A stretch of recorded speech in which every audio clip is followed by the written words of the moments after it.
Welcome back, guys. Today we'll be looking at step 50 and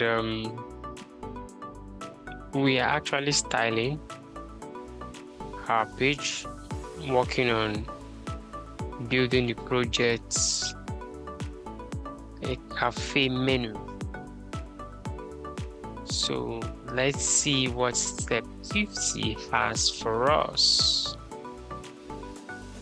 For the two P elements you just added, add dessert as the value of the first P element class attribute and the value price as the second P element class attribute. So what are we expected to do? In this step 50, for these two, we want to add a class. For these two P, we want to add a class. So the first one, I'm going to add a class of, let's say, yes, we were told desserts. And the second P, we are adding the class price. Okay, so let's check the code if it works.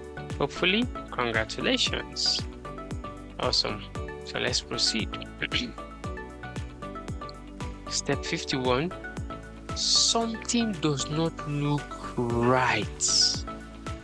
You added the correct class attributes value to the P element with donut as a text, but you have not defined a selector for it.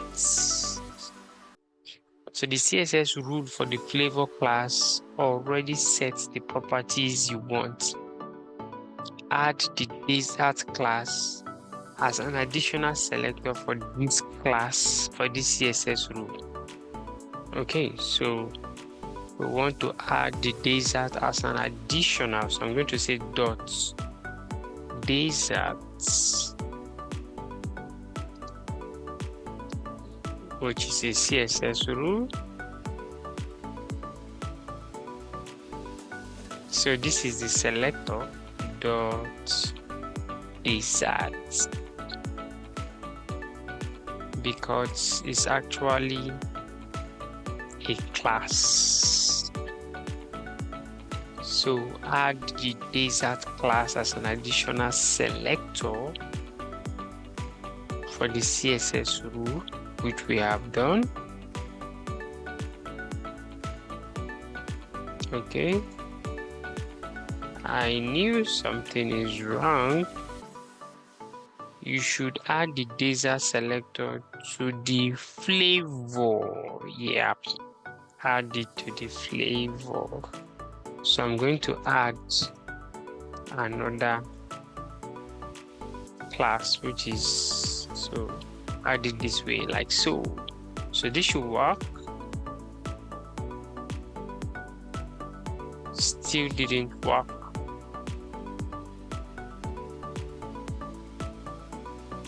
Okay, let me see. Okay, the spelling is wrong. Spelling is wrong. Desserts. Hopefully. Wow, still did not work. Wow. What are we expected to do? Add the dessert class as an additional selector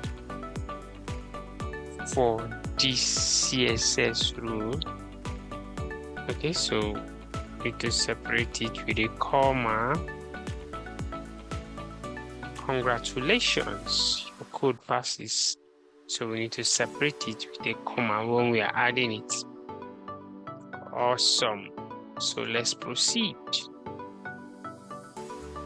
Below the dessert you just added, add the rest of the desserts and prices using 3 more article elements, each with 2 nested key elements. Each element should have the correct desserts and price text, and add all of them should have the correct class name. Okay, so we are adding 3 more. We are adding 3 more. So below the dessert you just add the rest of the desserts. These are the desserts using, and price is using 3 more articles. So I'm going to add 3 more articles. I'm going to say article, close your article immediately. So I'm going to copy and paste 2 more times. Then I'm going to have paragraph, close the p tag. Then I have 2 times, copy. So paste it and paste.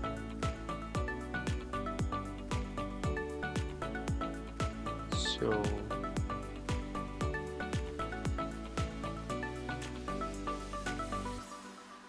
using article elements, add the rest of the desserts using 3 more article elements, each with 2 nested elements. So each of them will have 2 nested elements, 2 nested elements, another one, and the last one. What else are we told to do?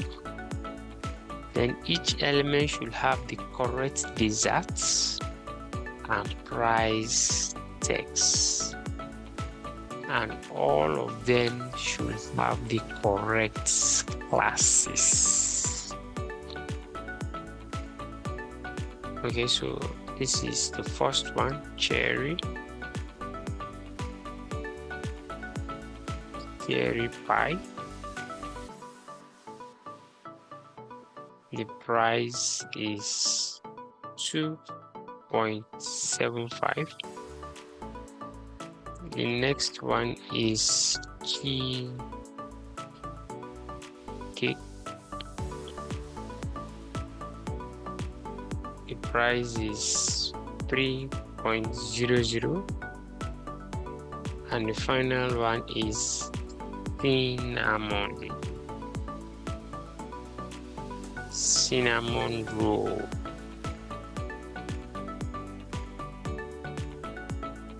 2.50. Okay. Right. And they should all have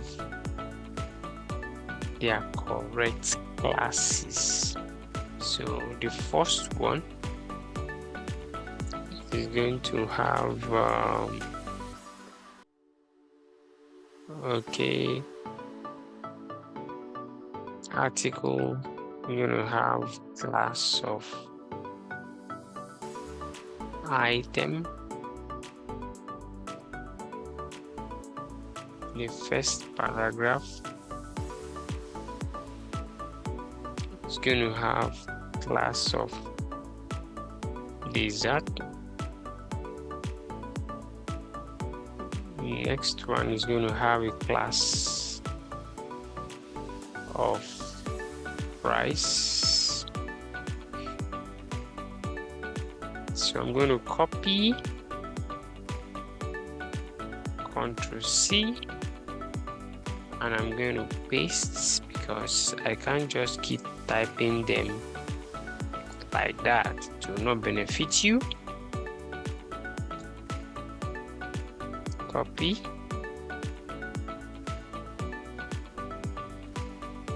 And paste.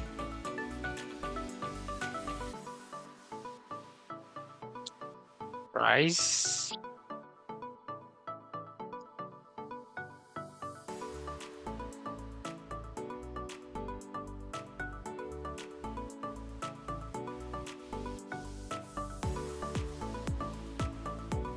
Okay. So do this for price as well. And do this for dessert.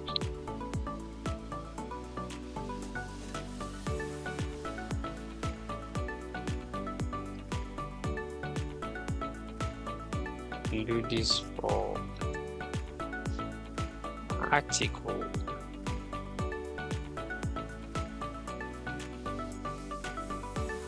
Hopefully it will work. Let me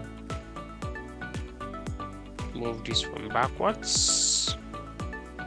Check your code. Congratulations, cool beans. Let's proceed. Submit and proceed. 53. You can give your menu some space between the content and the sites with various padding properties.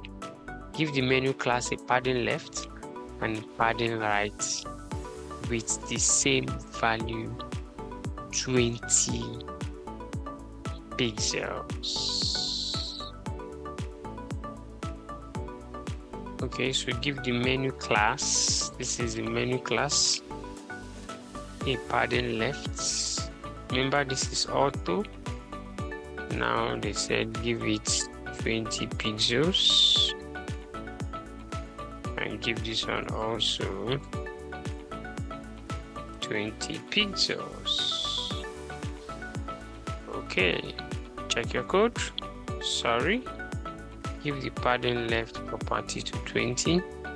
Oh, padding. Why did I remove the margin? Silly me. I didn't watch. I was thinking that is padding. So padding left. So this is 20 pixels with a semicolon, and padding dash right, full column, 20 pixels. All right. So check the code now. Congratulations, it passes. That's the way it's done. Yep. So that looks better. Now try to add the same 20 pixels padding to the top and bottom of the menu. So I'm going to say padding top 20 pixels and padding bottom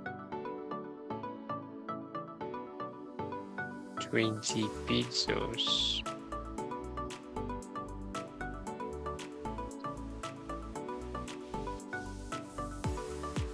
Okay, so padding is being used to create space within an element.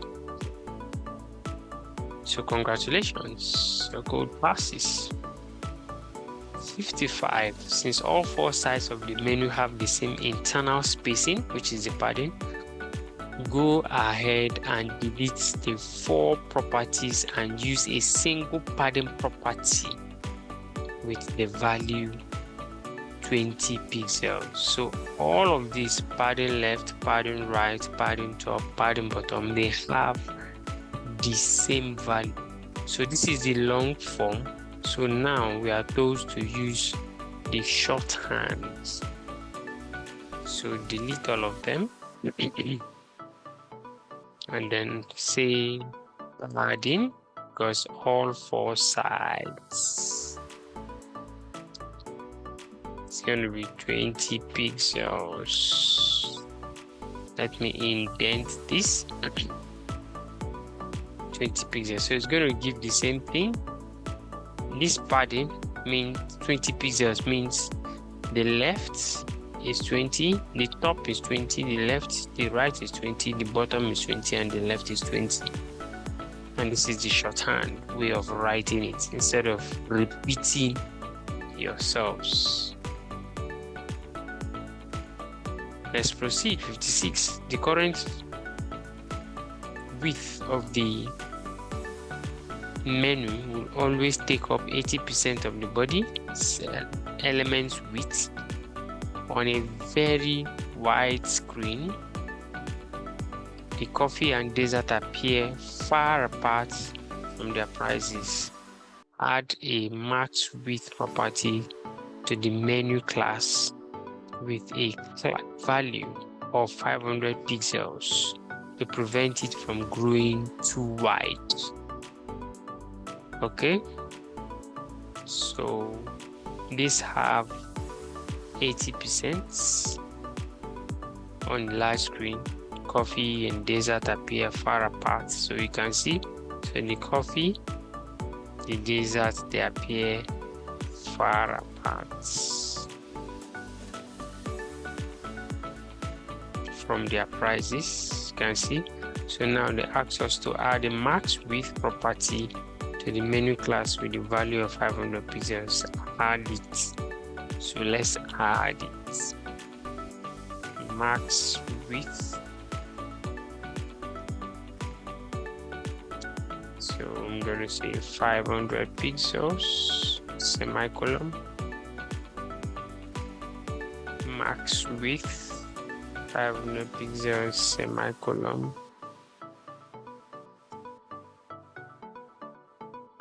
Okay, congratulations, you rock. Awesome. 57. You can change the font family of text to make it look different from the default font of your browser. Each browser has some common fonts available to it. So change all the text in your body by adding a font family property with the value sans serif. Sans serif. So body, I'm going to say font/family, and this is sans-serif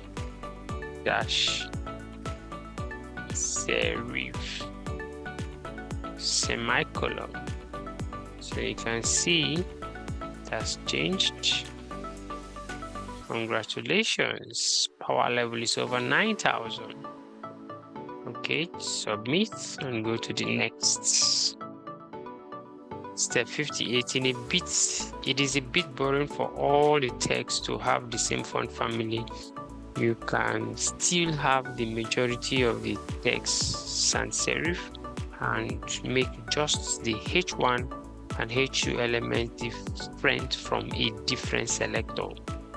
Style both H1 and H2 elements so that only these elements text use impact font. So I'm going to say H1, H2. You now say font-family. You now say impacts.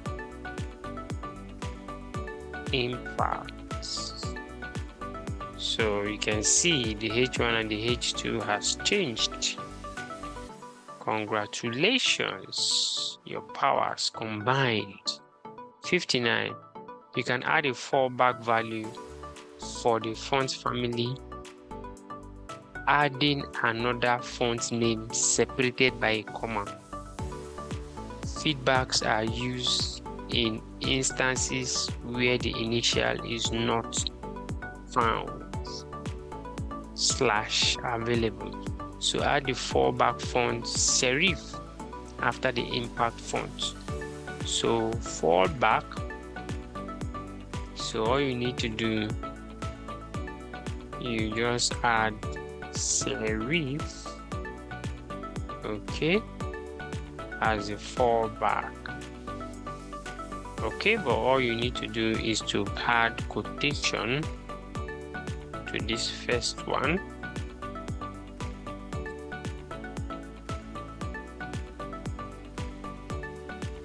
Then you check. Still did not work. You should add serif as a fallback for the impact font. That's what I just did. Serif as a fallback.